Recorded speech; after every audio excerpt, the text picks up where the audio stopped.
শিলিগুড়িতে গাড়ি ভাড়া নিয়ে প্রতারণার মামলায় ফের এক ব্যক্তিকে গ্রেপ্তার করল প্রধাননগর থানার পুলিশ। ধৃতের নাম জাকির হোসেন। তিনি কোচবিহারের চ্যাংরাবান্ধা এলাকার বাসিন্দা। পুলিশ সূত্রে জানা গেছে, এই সংস্থাটি অ্যাপের মাধ্যমে গাড়ি ভাড়ার প্রতিশ্রুতি দিয়ে অনেকের কাছ থেকে গাড়ি সংগ্রহ করত। তারপর সেই গাড়িগুলিকে ফেরত না দিয়ে বিক্রি বা পাচার করে দিত অন্যত্র। মালিকরা কোনো ভাড়াই পেতেন না।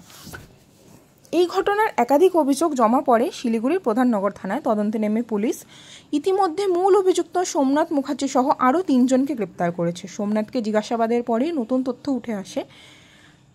সঙ্গে আরও 12টি বিলাসবহুল গাড়িও উদ্ধার করা হয়। জানা গেছে, এই চক্রটি পূর্ব ভারতে বড় গাড়ি পাচার চক্র চালাতো।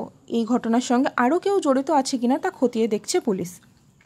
পুলিশ যাতে ভবিষ্যতে এমন প্রতারণার বন্ধের কড়া ব্যবস্থা নেয়, সেই দাবি উঠছে সাধারণ মানুষের মধ্যে। वो भी हम लोग का नजर में है।